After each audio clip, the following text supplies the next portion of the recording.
হে বাচ্চারা, কি অবস্থা? দেখো, আজকে আমরা বোর্ডের মধ্যে 3টা টপিক লিখছি। আমরা এর আগে পার্ট 1-এ সাম্য ধ্রুবক কেপি কেসি পড়ানোর জন্য বেশ কিছু বেসিক আলোচনা করছিলাম তোমাদের সাথে। তো আজকে দেখো, বোর্ডের মধ্যে আমরা লিখছি সাম্য ধ্রুবক কি, এরপর আমরা লিখছি কেপি কেসি ও কে এক্স এর বেসিক কিছু আলোচনা হবে তোমাদের সাথে, এবং সাম্য ধ্রুবকের রাশিমালা লিখার সঠিক নিয়মগুলো কিন্তু আজকে তোমাদেরকে শিখাবো। তোমাদের অনেক ক্ষেত্রে সাম্য ধ্রুবকের রাশিমালা লিখতে গিয়ে অনেক ঝামেলা ফেস করতে হয়, বিশেষ করে তরল অথবা সলিড অথবা অ্যাকোয়াস সলিউশনের ক্ষেত্রে তোমরা কেপিকেসির রাশিমালা সঠিকভাবে লিখতে পারো না। তোমরা বেশ কিছু ঝামেলা এখানে তৈরি করো। প্রত্যেকটা বিষয় নিয়ে কিন্তু আজকে আমরা আলোচনা করব। তো দেখি, আমরা প্রথমে শুরু করব। আমরা প্রথমে তোমাদের সাথে আজকে আলোচনা করব হচ্ছে সাম্য ধ্রুবক কি, সাম্য ধ্রুবক জিনিসটা আসলে কি। আমি সাম্য ধ্রুবকের প্রতিপাদনের দিকে যাব না। প্রতিপাদন তোমরা বই খুললেই পারবা, একদম সহজ একটা বিষয়, জাস্ট ভরক্রিয়ার সূত্রে অ্যাপ্লাই করেই প্রতিপাদন করা যায়। তো দেখো, আমরা এখানে ডেফিনেশনটা কি সুন্দর করে লিখছি। কোনো উভমুখী বিক্রিয়ার সাম্য অবস্থায় উৎপন্ন পদার্থ সমূহের সক্রিয় ভর, এই দেখো, উৎপন্ন পদার্থ সমূহের সক্রিয় ভর এবং বিক্রিয়ক পদার্থ সমূহের সক্রিয় ভর, এই দেখো, বিক্রিয়ক সমূহের সক্রিয় ভরের একটা অনুপাত। তার মানে এই দেখো, সাম্য ধ্রুবক হচ্ছে একটা অনুপাত, যেটা হচ্ছে উৎপাদ এবং বিক্রিয়কের সক্রিয় ভরের অনুপাত। তাহলে আমরা যদি এই জিনিসটাকে একটু লিখি, খেয়াল করো, আমরা সাম্য ধ্রুবককে প্রকাশ করব হচ্ছে কে ই দ্বারা। ইকুইলিব্রিয়াম কনস্ট্যান্ট কে ই, ছোট করে আমরা একটা ই লিখলাম। ইকুইলিব্রিয়াম কনস্ট্যান্ট মানে হচ্ছে সাম্য ধ্রুবক। তাহলে আমরা যদি সাম্য ধ্রুবক জিনিসটা লিখি, তাহলে কিন্তু লিখা যায়, দেখো, কে ই ইকুয়াল টু উৎপাদ সমূহের সক্রিয় ভরের গুণফল, এই দেখো, উৎপাদ সমূহের সক্রিয় ভরের গুণফল ডিভাইডেড বাই বিক্রিয়ক সমূহের সক্রিয় ভরের গুণফল। দেখো, এই যে খেয়াল করো, তাহলে আমরা আলটিমেটলি বলতে পারবো ইকুইলিব্রিয়াম কনস্ট্যান্ট হচ্ছে একটা সক্রিয় ভরের, দুইটা সক্রিয় ভরের অনুপাত, যেটার উপরে থাকবে উৎপাদ সমূহের সক্রিয় ভরের গুণফল এবং নিচে থাকবে হচ্ছে বিক্রিয়ক সমূহের সক্রিয় ভরের গুণফল। এবার একটা জিনিস একটু খেয়াল করো তো, সক্রিয় ভর অর্থাৎ অ্যাক্টিভ মাস নিয়ে তোমাদের সাথে আমাদের আলাপ আলোচনা হয়েছিল, বেশ অনেক কথাবার্তা হয়েছিল। আমরা তোমাদের সাথে আরেকটু আজকে এটা নিয়ে কথাবার্তা বলবো, যেহেতু এটা আসলে এখানে আমাদের খুব ভালো পরিমাণে প্রয়োগ করতে হয়। তাহলে দেখো, কে ই অর্থাৎ ইকুইলিব্রিয়াম কনস্ট্যান্ট হচ্ছে একটা অনুপাত। কার অনুপাত? তোমাকে যদি ডেফিনেশন জিজ্ঞেস করে, তুমি ডেফিনেটলি এই ডেফিনেশনটা লিখবে। এটা হচ্ছে উৎপাদ সমূহের সক্রিয় ভরের গুণফল এবং বিক্রিয়ক সমূহের সক্রিয় ভরের গুণফলের অনুপাত। এবার আমি তোমাদের সাথে আরেকটু কথাবার্তা বলতে চাই সক্রিয় ভর নিয়ে, কারণ এই সক্রিয় ভরের উপর ডিপেন্ড করে কিন্তু এই যে ইকুইলিব্রিয়াম কনস্ট্যান্ট, এটার বেশ কিছু শাখা প্রশাখা তৈরি হবে। তাহলে একটু খেয়াল করো ভাই, সক্রিয় ভর কি কি ছিল, সক্রিয় ভর কি কি ছিল। দেখো, সক্রিয় ভর মূলত আমরা তোমাদেরকে যখন ভরক্রিয়া সূত্র পড়াইছিলাম, তখন আমরা বলেছিলাম যে একটা হচ্ছে মোলার ঘনমাত্রা আর একটা হচ্ছে আংশিক চাপ। তাহলে আমি সেই জিনিসগুলো আরো একটু লিখি। এই দেখো, মোলার ঘনমাত্রা, আরেকটা হচ্ছে আংশিক চাপ। এবার একটু দেখো, আমরা মোলার ঘনমাত্রাকে কিন্তু প্রকাশ করি, মোলার ঘনমাত্রাকে কিন্তু প্রকাশ করি সি অথবা থার্ড ব্র্যাকেট দ্বারা, এবং আংশিক চাপকে কিন্তু আমরা প্রকাশ করি পার্শিয়াল প্রেশার অফ এক্স হোক অথবা ওয়াই হোক অথবা জেড হোক, আমরা কিন্তু এমনি প্রকাশ করি। এবার তোমাদের আংশিক চাপের যখন ডেফিনেশন পড়াইছিলাম, একটু মনে করো, দেখো, ওইখানে ছিল মোল ভগ্নাংশ ইন্টু মোট চাপ। যদিও আংশিক চাপের ভেতরে আমরা মোল ভগ্নাংশের কথাটা বলি, কিন্তু তারপরেও তুমি মোল ভগ্নাংশকে চাইলেও সক্রিয় ভর হিসেবে ডিফাইন করতে পারো। তাইলে আমরা সক্রিয় ভর হিসেবে আরেকটা জিনিস শিখবো, সেটা হচ্ছে মোল ভগ্নাংশ। এটাকে আমরা প্রকাশ করব ওই যে এক্স অফ এ অর্থাৎ এক্স এর মোল ভগ্নাংশ, x of B, x of C, এই যে মোল ভগ্নাংশ। তাহলে একটু খেয়াল করো, আমরা আলটিমেটলি কিন্তু আজকে এই যে দেখো 3 প্রকার যে সক্রিয় ভর দেখতে পাচ্ছ, বাস্তবে আসলে 2 প্রকার, মোলার ঘনমাত্রা এবং আংশিক চাপ, এবং আংশিক চাপের ভেতরে মূল ভগ্নাংশটা আছে, এটাকেও আমরা সক্রিয় ভর হিসেবে কাউন্ট করতে পারবো। এখন যেহেতু সক্রিয় ভরের আবার 3টা শাখা গজাইলো, তাইলে কি ভাই সাম্য ধ্রুবকেরও 3টা শাখা গজাবে কিনা? উত্তর হচ্ছে অবশ্যই। একটু খেয়াল করো তো, তাইলে আমরা এই সক্রিয় ভর শব্দটার জায়গায় যদি একবার মোলার ঘনমাত্রা বসাই আর কি, তাইলে কিন্তু সাম্য ধ্রুবকের ডেফিনেশনটা বা মিনিংটা একরকম হয়, মোল ভগ্নাংশ বসাইলে একরকম হয়, আবার আংশিক চাপ বসাইলে মিনিংটা কি হয়, আরেক প্রকার হয়। একটু খেয়াল করবা। দেখো, তুমি যদি এই যে মোলার ঘনমাত্রা, আমরা এটাকে ধরলাম 1 নাম্বার, এটাকে ধরলাম 1 নাম্বার, এটাকে ধরলাম হচ্ছে 2 নাম্বার, আর এটাকে ধরলাম হচ্ছে 3 নাম্বার। একটু খেয়াল করবা, একটু খেয়াল করো। তাইলে আমরা ইকুইলিব্রিয়াম কনস্ট্যান্ট মানে শিখলাম উৎপাদ সমূহের সক্রিয় ভর, আবার সক্রিয় ভর মানে জানলাম তিনটা জিনিস। তার মানে আলটিমেটলি আমরা যদি এই তিনটা সক্রিয় ভর এইখানে বসাই তাইলে কিন্তু আমাদের ইকুইলিব্রিয়াম কনস্ট্যান্টের তিনটা শাখা গজানো উচিত। তাইলে এই তিনটা সক্রিয় ভর আমরা যদি এখানে বসাই, খেয়াল করো তো ভাই, ইকুইলিব্রিয়াম কনস্ট্যান্টেরও কিন্তু তিনটা শাখা গজাবে। একটু খেয়াল করো, তিনটা শাখা কিন্তু ইকুইলিব্রিয়াম কনস্ট্যান্টের গজাবে। একটা হচ্ছে যদি আমরা এইখানে ইকুয়েশনটার মধ্যে যদি আমরা মোলার ঘনমাত্রা বসাই সক্রিয় ভরের জায়গায়, তখন আমরা এই ইকুইলিব্রিয়াম কনস্ট্যান্টটাকে বলবো কি জানো? এটাকে বলবো হচ্ছে মোলার সাম্য ধ্রুবক, যেটাকে আমরা বলে থাকি কেসি। আচ্ছা, এবার খেয়াল করো তো, আরেকটাকে আমরা বলবো হচ্ছে আংশিক চাপ সাম্য ধ্রুবক, যেটাকে আমরা বলে থাকি হচ্ছে কেপি। আর ওই যে আরেকটা মোল ভগ্নাংশ, এটা যদি তুমি বসাও তাইলে এটাকে তুমি বলতে পারবা কি? দেখো, এটাকে তুমি বলতে পারবা মোল ভগ্নাংশ সাম্য ধ্রুবক, অথবা শুধু ভগ্নাংশ সাম্য ধ্রুবক বললেও হয়, মোল ভগ্নাংশ সাম্য ধ্রুবক, যেটাকে আমরা বলে থাকি আলটিমেটলি কে এক্স। তাহলে দেখো, আমরা এখানে তিন প্রকার সাম্য ধ্রুবক নিয়ে আলোচনা করব। একটা হচ্ছে কেপি, একটা হচ্ছে কেসি, আর একটা হচ্ছে মোল ভগ্নাংশ সাম্য ধ্রুবক। তাহলে একটু খেয়াল করো তো ভাই, একটু খেয়াল করো। তাহলে আমরা এই যে সাম্য ধ্রুবকের জায়গায় যে বিষয়গুলো দেখলাম, কি দেখলাম ভাই? সাম্য ধ্রুবক হচ্ছে একটা অনুপাত, উৎপাদ সমূহের সক্রিয় ভর এবং বিক্রিয়ক সমূহের সক্রিয় ভরের অনুপাত। সক্রিয় ভর তো একটা না, তিনটা শাখা গজাইছে।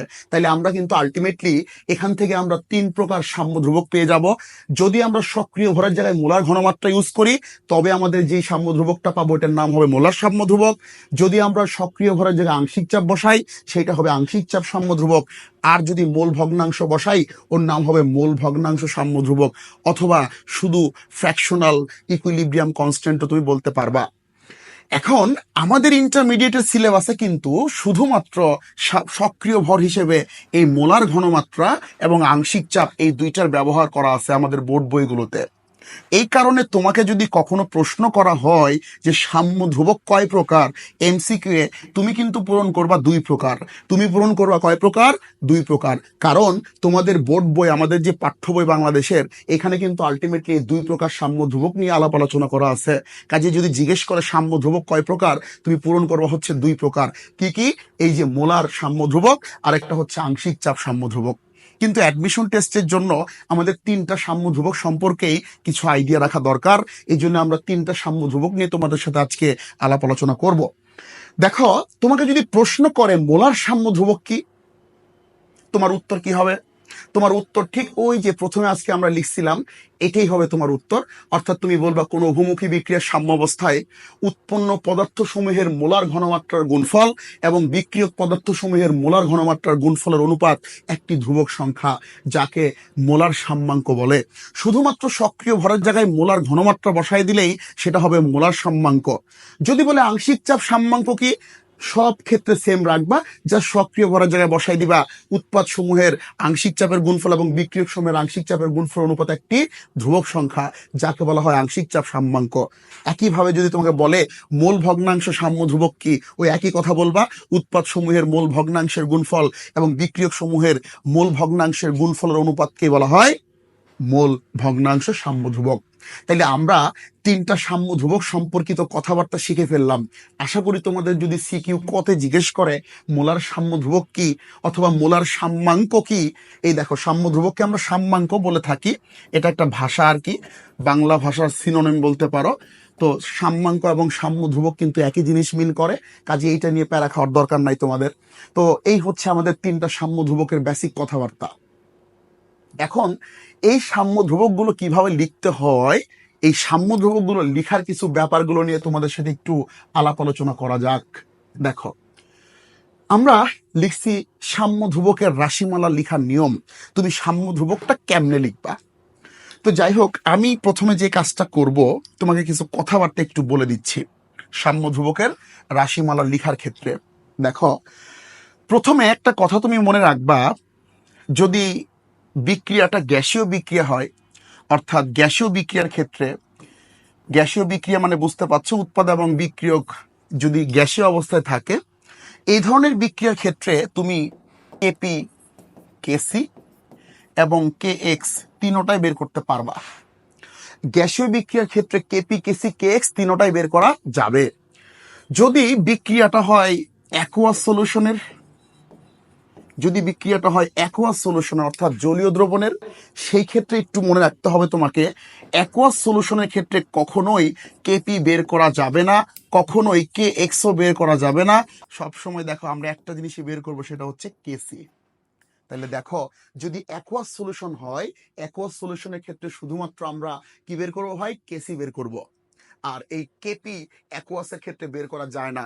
একটু মনে রাখবা, শুধুমাত্র গ্যাসের ক্ষেত্রে আমরা কেপি, কেসি এবং কে এক্স তিনোটাই বের করতে পারবো। কে এক্স অ্যাকোয়াস সলিউশনের ক্ষেত্রে বের করা গেলেও বেশ ঝামেলা হয়, এই জন্য আসলে এটা বের করা হয় না। আমরা সাধারণত অ্যাকোয়াস সলিউশনের ক্ষেত্রে কেসিটাই বের করে থাকি। তাইলে আমরা কেপি এর পাশে লিখলাম ক্রস, কে এক্স এর পাশে লিখলাম ক্রস। তার মানে আমরা অ্যাকোয়াস সলিউশনের ক্ষেত্রে শুধু কি লিখবো ভাই? কেসি লিখতে পারবো। তুমি কখনো ওইটার ক্ষেত্রে কেপি লিখতে পারবে না, অর্থাৎ রাশিমালা লেখা যাবে না ওইটার ক্ষেত্রে।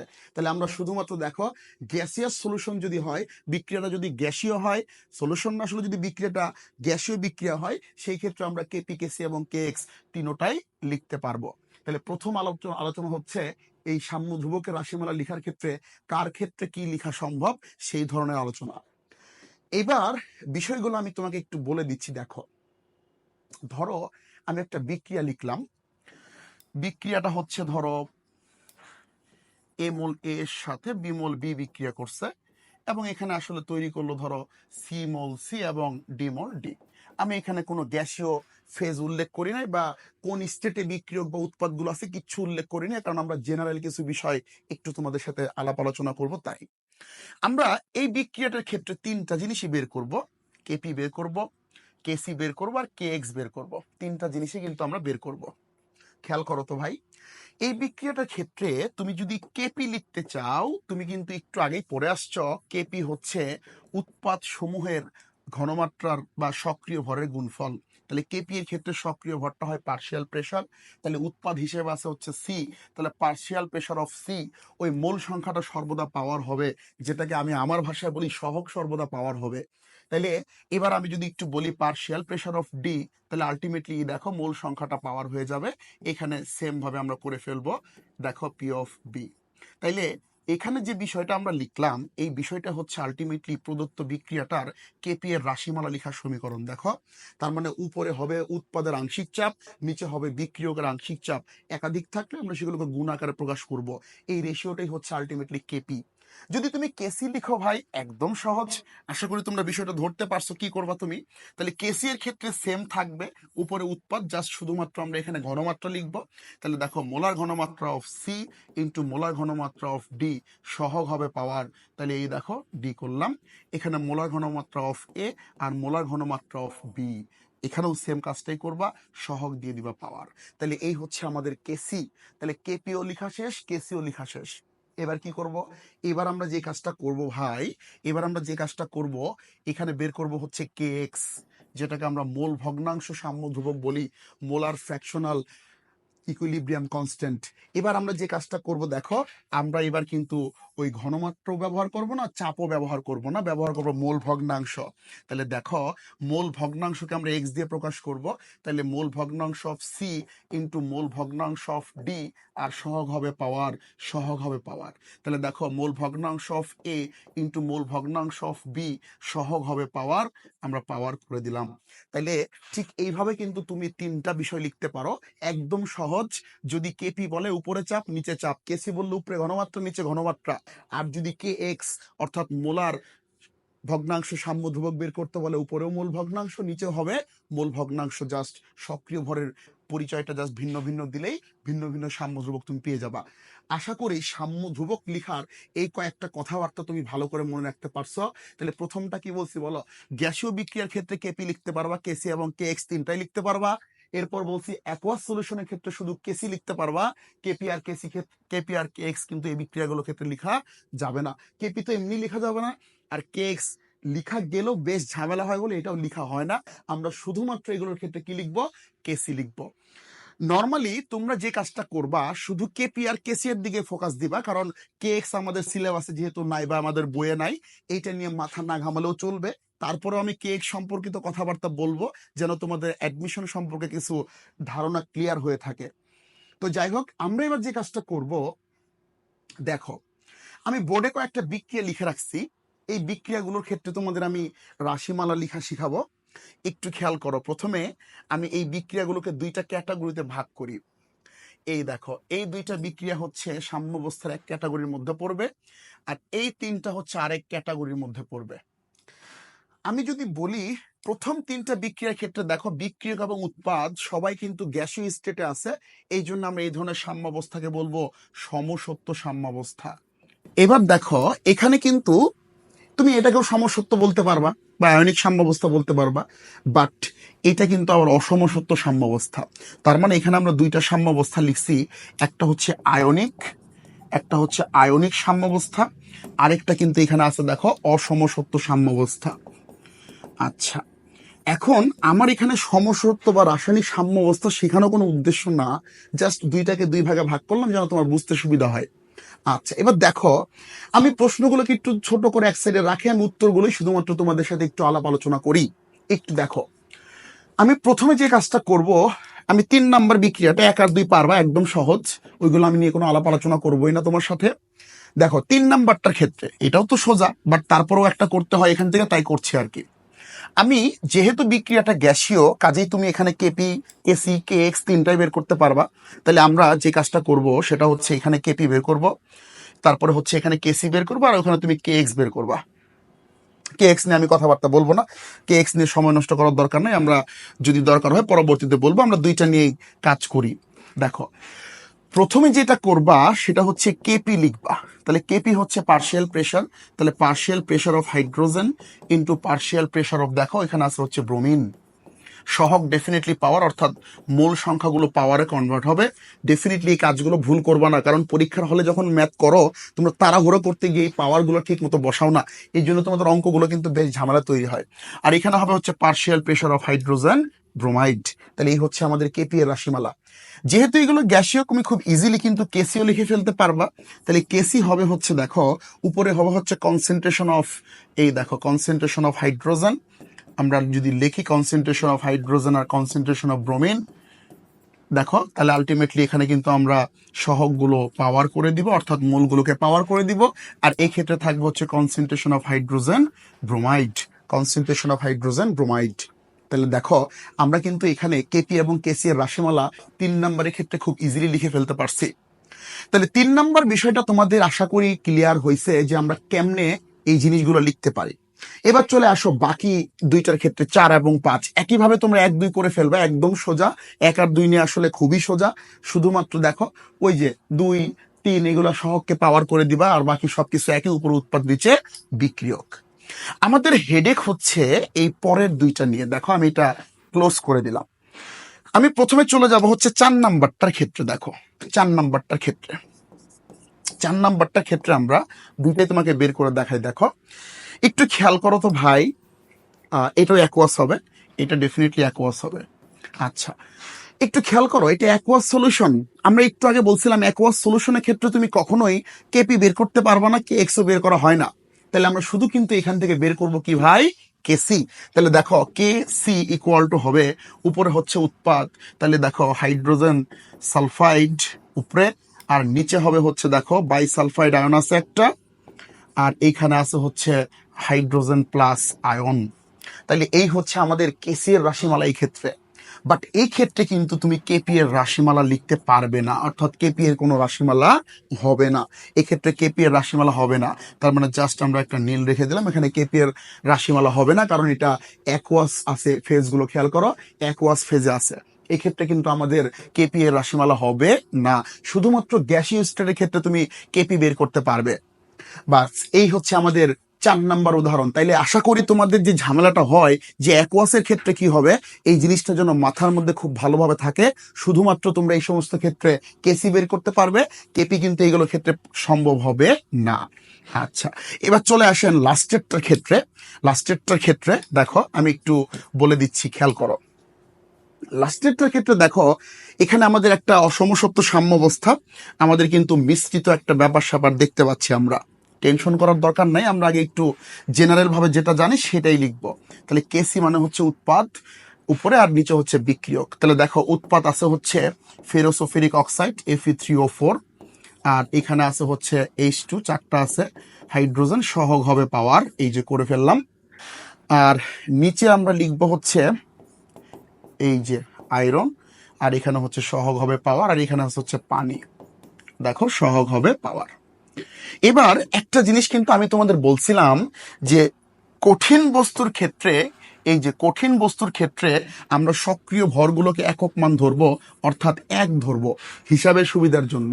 তাইলে এই পোর্শনটা যদি আমরা এক ধরি, তাহলে এই পোর্শনটা যদি তুমি এক ধরো, আর কোন পোর্শনটা এক ধরবা, এই পোর্শনটা যদি এক ধরো, তাহলে এই ক্ষেত্রে একটু খেয়াল করো তো কেসি অ্যাকচুয়ালি থাকে কি, কেসি কিন্তু থাকে উপরে থাকে হচ্ছে concentration of hydrogen to the power 4, আর নিচে থাকে হচ্ছে concentration of H2O to the power 4।